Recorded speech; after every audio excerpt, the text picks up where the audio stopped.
Bien entendu, la visite à Abidjan de Bassirou Diomaye Faye, le tout nouveau président du Sénégal, ne pouvait pas passer inaperçu. Élu sous la bannière du panafricanisme de gauche, le binôme d'Ousmane Sonko s'était montré hostile à la perpétuation du franc CFA, des bases militaires étrangères, de la France-Afrique en général. Une France-Afrique dont le président ivoirien Alassane Ouattara est en quelque sorte une des ultimes incarnations. Après avoir visité les voisins mauritaniens, gambiens et bissau-guinéens. Mais avant d'avoir été au Mali, autre voisin immédiat, Bassirou Diomaye Faye s'est rendu à Abidjan. Et lors de la rencontre avec Alassane Ouattara, les échanges d'amabilité ont été nombreux. Et le quotidien Walfadjri a noté par exemple que BDF a esquivé la question du franc CFA en parlant avec Ado. De quoi froisser les plus sourcilleux panafricains, en tout cas ceux qui donnent le plus de la voix. Alors Bernard Oudin, quel bilan peut-on tirer de cette visite? Bassirou Diomaye Faye a-t-il baissé d'un ton? Est-il en train d'intégrer le syndicat des chefs d'État, comme on peut l'entendre? Bassirou est chef d'État du Sénégal. Ouattara, donc il a pris sa carte? Non, il est chef d'État du Sénégal, il est membre de l'UMOA, il est membre de la CEDEAO. Alassane Ouattara est président de la Côte d'Ivoire, qu'on le veuille ou non aujourd'hui. C'est tout à fait normal et logique, que Bassirou, dans une tournée en Afrique, passe par la Côte d'Ivoire pour saluer. Quand Xi Jinping vient voir Macron, il ne s'est pas mis dans les mains de Macron. Je ne crois pas. Mais Alassane Ouattara est un doyen, un coro. En plus, en Afrique, cet aspect de doyen, donc un respect qui n'a rien de politique, vis-à-vis des personnes plus âgées. Bassirou est venu et est reparti. Mercredi, il y avait un conseil des ministres à Dakar. Le problème du voyage de Bassirou à Abidjan a été réglé en une ligne. Le président a informé qu'il a fait un voyage à l'étranger en passant par la Côte d'Ivoire. Il n'a même pas cité le nom de Ouattara, etc. Et point final du conseil des ministres. Là où je suis d'accord avec Bernard, c'est que pour moi, la visite à Abidjan n'est pas un réuniement. Non, ça ne réunit pas les convictions c'est des relations d'État à État. Ça ne réunit pas. Mais maintenant, vous savez... Les questions qui fâchent n'ont pas été abordées. Oui, sans doute. Non. Mais ce n'était pas l'objet. L'objet n'était pas d'aborder les questions qui fâchent non plus. Bien sûr que non. C'est, voilà, dans le cadre... moi, je ne blâme pas Bassirou Diomaye Faye pour ce voyage à Abidjan. Pas du tout. Et j'ajouterais que pendant que Bassirou est passé à Abidjan, Sonko a fait la tournée de l'AES. Il ne l'a pas encore faite. Oui, il va la faire. Et en plus, Bassirou et Sonko, c'est un binôme. Et l'opinion sénégalaise, elle sait ce qu'elle a fait. Elle a voté très massivement pour Bassirou, comme elle aurait voté pour Sonko si ça avait été possible. Et là, j'ai eu, par exemple, hier à Dakar, un ami qui me parlait des problèmes de la pêcherie. Les premières décisions prises par Bassirou font que quand on va dans les ports de pêche autour de Dakar, le poisson revient dans tous les sens du terme sur les étals à des prix raisonnables pour la population. Ça, c'est une victoire. Les gens se frottent les yeux. Les licences de pêche. Les licences de pêche, ça a cassé le vieux système où tout le poisson foutait le camp sur les bateaux coréens, japonais et compagnie. Chinois, européens. Geneviève, on entend monter du web quand même de l'amertume parce que une bonne partie de l'opinion publique entendait, voire incarner justement la rupture avec l'ancien ordre, l'ordre ancien, c'est-à-dire celui du franc CFA, celui des accords de coopération militaire, et Bassirou Diomaye Faye a plutôt s'est lancé dans des amabilités. Il a effectivement parlé de leadership du président Ouattara. Il a parlé d'affermissement démocratique, ce qu'on peut... Voilà. Il a même parlé des coopératives ivoiriennes, alors que les coopératives ivoiriennes, c'est pas top. Il a parlé de plein de choses. Après, les activistes néo-panafricanistes et les activistes proches de Guillaume Soro sur le web, forcément, ont mal ressenti cette visite. Mais je pense que depuis le départ, en fait, il y a quelque chose qu'ils n'ont pas compris. Ils n'ont pas compris que Bassirou Diomaye Faye et Ousmane Sonko ne sont pas des leurs. Ce sont des gens sont des néo-panafricanistes. Démocrates. Mais ce sont des démocrates. Et ce mais sont pas des néo-panafricanistes aussi. On est d'accord, mais ils ne fonctionnent pas à la haine. Ils ne sont pas là dans l'anathème permanent.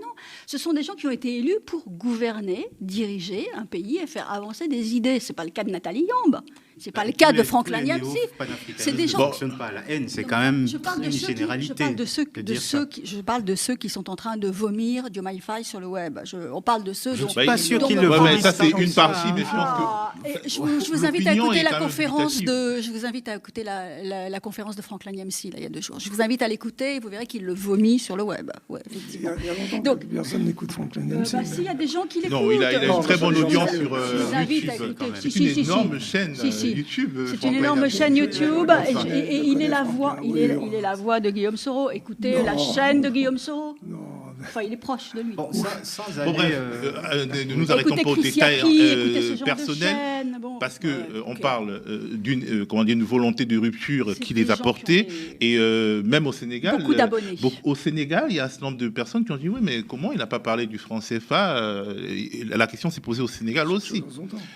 Fabrice. Encore une fois, ce n'était peut-être pas le sujet. Cette visite, c'est en quelque sorte entretenir les relations de bon voisinage. En plus, je rappelle que Bassirou Diomaye Faye se rend à Abidjan à l'invitation d'Alassane Ouattara. Donc, il n'avait pas forcément cela à son agenda d'aller évoquer forcément les grands dossiers. Effectivement, certains ont remarqué, par exemple, le fait que Alassane Ouattara ne soit pas déplacé à l'aéroport pour l'accueillir. Pour moi, tout cela, ce sont des détails. C'est un petit quand même. Hein. Ce sont des détails. Il le faisait pour Macky Sall. Il allait jusqu'à l'aéroport. Ce sont des détails et ça ne remet pas forcément en question l'engagement de rupture qu'incarnent Bassirou Diomaye Faye et Ousmane Sonko. Je pense que pour une première, il donne peut-être une certaine image lisse et de respect, mais ça ne veut pas dire que, par exemple, sur les questions d'intégration régionale, de réforme en quelque sorte de la CEDEAO... Il a utilisé ce mot réforme, hein. Il a évoqué la nécessité des réformes. Oui, sur cette révolution politique qui est absolument nécessaire au sein de la CEDEAO, ce sera inarrêtable. Personne ne pourra arrêter la vague de réformistes qui arrivent là, parce que les peuples ont besoin, expriment une envie d'une autre CEDEAO.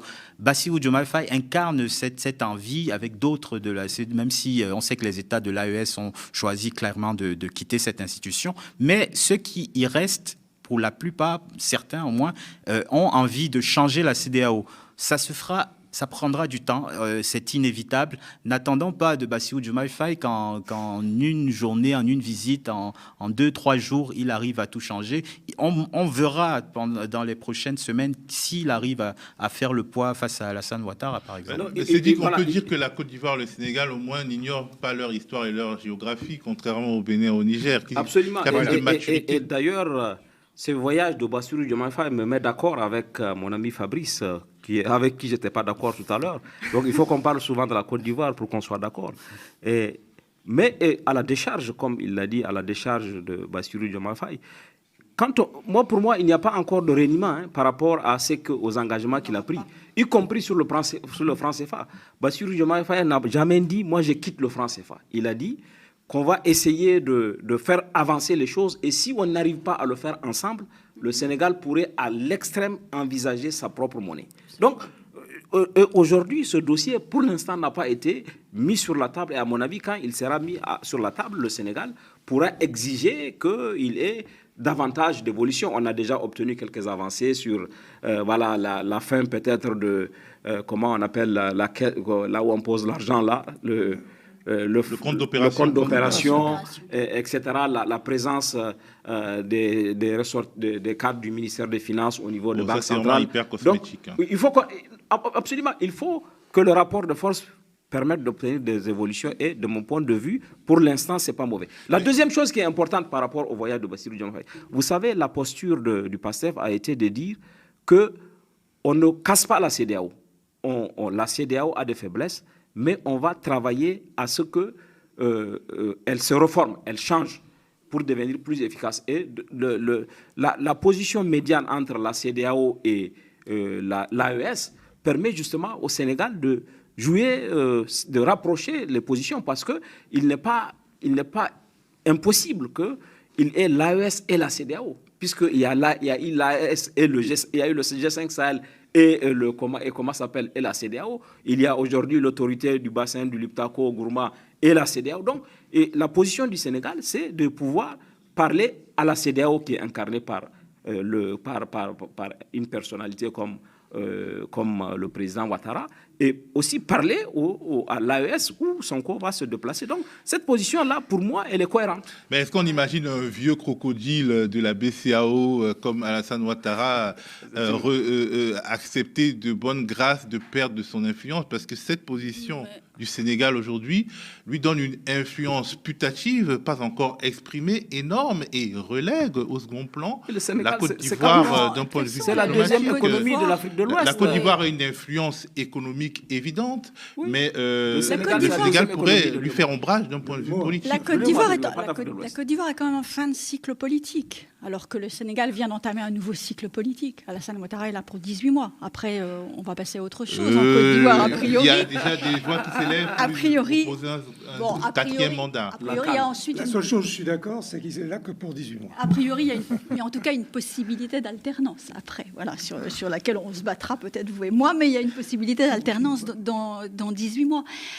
Et là, vous avez complètement raison, c'est qu'effectivement, Bassirou Diomaye Faye et Ousmane Sonko se situent clairement dans leur ancrage régional, dans l'ancrage CEDEAO, dans l'ancrage UEMOA.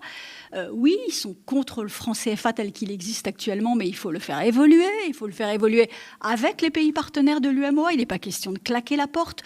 On claquera la porte peut-être dans X années si on n'y arrive pas, mais en attendant, ils sont vraiment dans une politique de gouvernement extrêmement rationnelle, extrêmement solide. Et puis, ils veulent incarner une diplomatie à la fois offensive et de proximité. On ne peut pas faire ça en étant dans une position d'hostilité avec l'autre grand pays au leadership régional, l'autre grand pays francophone qui exerce un leadership régional qui est la Côte d'Ivoire. Donc tout ça, c'est de la réelle politique, je pense, bien comprise.